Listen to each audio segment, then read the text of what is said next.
go to presenter study. Akala ko kasi medyo naglag ako eh. To presenter study entitled Cloverleaf Program, Four-Pronged Intervention to Reduce the Psychological Distress, Anxiety, and Depression Levels of Teachers in a School's Division Office. Main author, Ma'am Ronalyn P. Salazar, Ma'am Diana P. Topacio, and Ma'am May Enjoy D. Romanes. Okay, good afternoon, everyone. So, good day. Ronalyn P. Salazar, HRD SEPS of STO Cavite Province, together with our SGOD Chief, Dr. Diana P. Topacio, and our Planning and Research SEPS, Ms. May Enjoy D. Romanes, will be presenting to you our study titled The Cloverleaf Program, Four-Pronged Intervention to Reduce the Psychological Distress, Anxiety, and Depression Levels of Teachers in a School's Division Office. So this study originated out of an initial research conducted in the Schools Division Office on teachers' mental health in 2020, which revealed that in every 10 teachers in the Schools Division Office, 4 had mild to severe psychological distress, 3 had moderate to severe anxiety, and 7 had low to high depression levels. Second, there is lack of a holistic wellness program in the Schools Division Office. And third, there is limitation in the movement of teachers for their health and safety, especially during the height of the pandemic. Hence, the authors of the Cloverleaf Program came up with these four-pronged interventions, first of which is recognize, which is to identify at-risk personnel through assessments using standardized tools. Second is resiliency building efforts, consisting of capacity building, training sessions on stress management, psychosocial first aid, hope-based resilience, and the 9 wellness dimensions. Third is to recollect and retreat. This is to provide opportunities for rest, relaxation, meditation, silence, and prayer.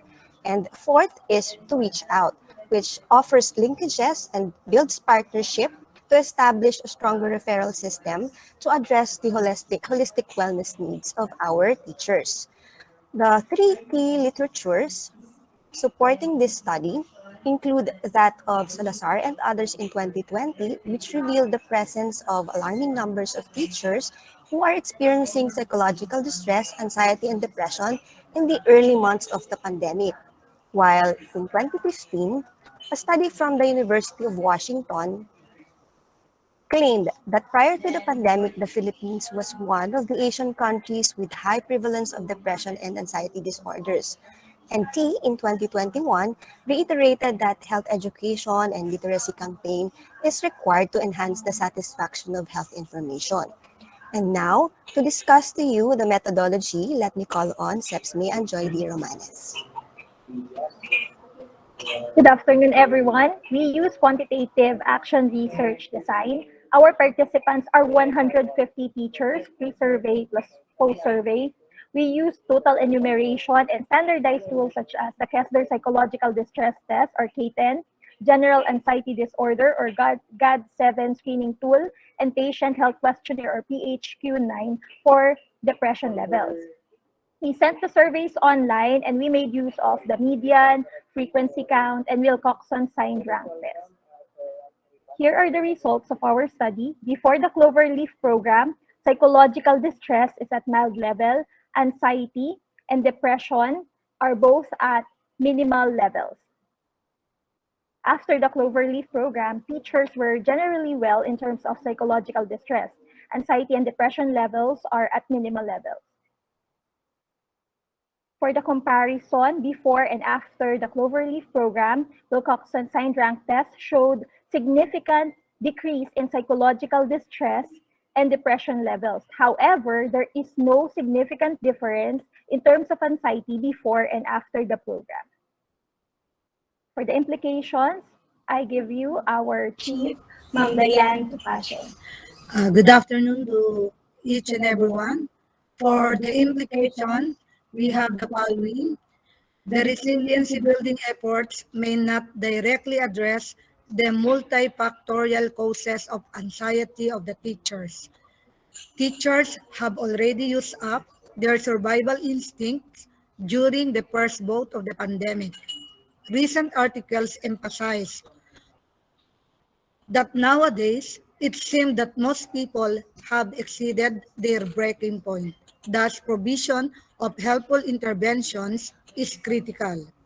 Next, the abrupt transition relative to the continuity of education has caused urgent application of newly acquired knowledge may have led to the increasing anxiety levels of teachers.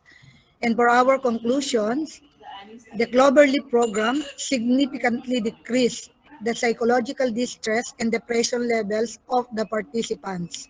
However, there was no significant difference found between their anxiety levels before and after the program. And here are our recommendations. One, so we have enumerated 12 recommendations. One, implementation of the program to the general teaching personnel. Two, improve and contextualize the program to be applicable for school leaders. Three, modify and improve the program to best suit the non-teaching personnel. Four, allot additional funding for wellness programs like this. Five, use research findings for local policy recommendation to upscale the division employee welfare program. Six, establish partnership and build a referral system and networks for identified high-risk employees. Seven, utilize additional or other assessment tools aside from the ones used in the study to measure other areas or dimensions of health and wellness. Eight, strengthen advocacy campaign for health awareness. Nine, conduct continuation researches. 10. Utilize research methodologies and interventions contextualized to the local setting to ensure cultural appropriateness and relevance. 11. Be multidisciplinary, multisectoral, and collaborative. And last but not the least, provide and contribute evidence for policymaking in support of the implementation of the Philippine Mental Health Act and the Mental Health and Psychosocial Support Services or the MHPSS. So that's all, and thank you for listening. And here are our references. Thank you, Ma'am Dayan, and the team also, Ma'am Mean and Ma'am Rona. So I think it's time now for us to have our Q&A for our panel. But before that, I would like to recognize also the presence of our ASDS, Sir Randy. Sir. Randy, mansalan nandito mga Ano na nangyari, Hello, sir? sir. Hello, sir. Pakita naman natin t-shirt, Sir, Clover. bago naman po tayo mag-Q&A, baka naman may konting ano po dyan. Ma'am Tereha, talaga naka-Cloverleaf kami. pala. Yeah. We are in uniform. Ma'am ha, we are May in special award kami for Kasi po wearing naka-yellow din po ang team 13. Wow. Ayan. Ay, parang nawala po yata si Sir Randy. Well, anyway, Nasa biyahe kasi, nasa biyahe si Sir mamaya Randy. po pag bumalik si Sir Randy, pakikinggan natin. Pero it's time for our panel members. Ayan, sino kayo magtatanong? Nung gustong magtanong, Magtanong, may wanda yan. Ang lakas loob magtanong. Ay, hello ma'am, mga ma'am. Naku, Diyos ko ma'am, parang walang lakas loob magtanong ma'am. Diyos ko po, kami pa po ba ang tanong eh? Magtanong sa inyo, eh Diyos ko na ma'am. Ma'am Esgad, Ma'am Dayan, and Ma'am Ronalyn, my gosh ma'am. Hindi na po kami magtatanong. Isa lang po ang aming. ay parang gusto kong tanongin ni Sir Buddy o tinaman pa Oo nga po, masama ang tingin Ma'am Dayan. Oo, bigla ma'am kaming kinabahan. Parang kami hindi po, walang karapatang magtanong. Pero ma'am, isa lang po, since ito po ay yung Cloverleaf Program, yung po bang implementation ito all teaching personnel? Lahat po ba in the division or yun lamang pong kinuhanan nyo ng ano? Sa aming first hit, yun lang kinuna namin ng yung pinadalhan namin ng survey, Yun na lang po ang request namin. Kasi Sana po. Ano May po? second season pa nito. Hanggang fifth season. Hindi ba? Kasi kaya nga po kami, para po alam po natin yung depression, anxiety, talaga pong hindi lang sila nagsasalita, pero damang-dama po namin bilang school head na nararanasan po ng bawat isa po. Kaya sana po ay kami po ay magkaroon din ito ng inyong Cloverleaf Program para po at least matulungan na niyo po lahat. Nakakahiya naman. Talagang ako'y kinakabahan. Yes, ma'am. Ako pala kailangan congratulate. Congratulate, Opo. ma'am. Saludo po kami. Gusto ko nga i-share, Ma'am Lisa, kasi kahapon, ito ay sa balita, sa Inquirer. There are 1,145,871 individuals with depressive disorder. Kaya talagang very timely yung aming Cloverleaf program. Ipaglalaban namin ito.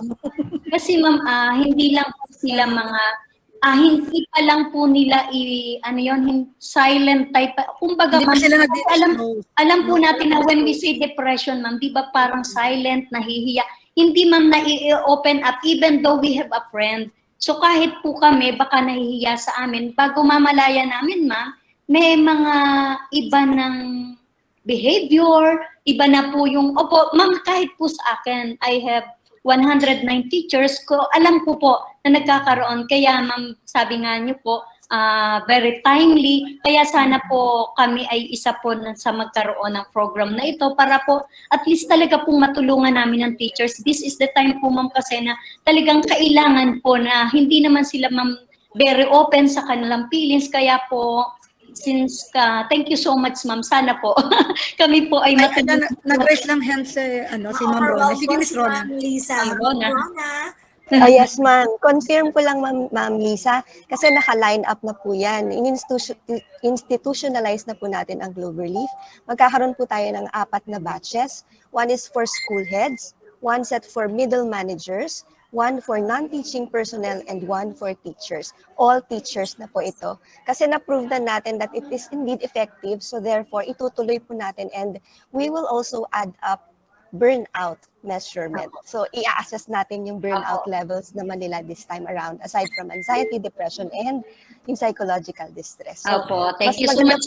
Kasi po yun po yung pinakamahihirap i-approach. Ano po, yung how to approach teachers na meron po mga ganitong nararanasan. Yes, ma'am. Yung And ma'am, yung sabi nyo nga, ma'am, kahit may mga friends sila, hindi nila ma-express, at baka mamaya mabigyan sila ng hindi tamang intervention, no? So tayo po, guided tayo ng guidance personnel natin dito. We have Ma'am Rio, Sir Justin, and everyone sa guidance. Oo. Saka we really invited na yung appropriate authorities to talk, no? Yes, Hindi ma'am. basta kung sino lang na hinila sa tabi. Nagre-raise lang hand si Sir Bado. Idagdag ko lang ma'am, kasi nga po kasama sa program namin sa LCP, yung A Day with a Counselor. Kaya lang po, siyempre, yung aming pong counselor, yung guidance teacher, hindi rin po totally equipped. Kaya po ganun. Kaya sana po. Thank you po. Kinabahan ako. Yan. Sabi po ni Sir Randy, way to go, Cloverleaf team. Opo. Si Sir Buddy. Sir Randy. Sir Randy, would you May like lakas ng loob po si Sir Buddy. Hindi po, I am just curious, why Cloverleaf program? Among this program, where did it originate? Why is it called Cloverleaf? Kasi sir, ganito po. When you search for Cloverleaf, you will see ng meaning niya, love, luck, life. Ang color niya is green, which signifies health. So tamang-tama siya dun sa four-pronged approach namin. Bawat isang petal may meaning. Di ba po? Retreat, recollection, reach out, tapos yung ating recognize and resiliency building efforts. So 4 po talaga siya. Kaya po siya naging Cloverleaf. Doon yung nag-coin. Na-coin out. Okay po. Thank you po. Ako may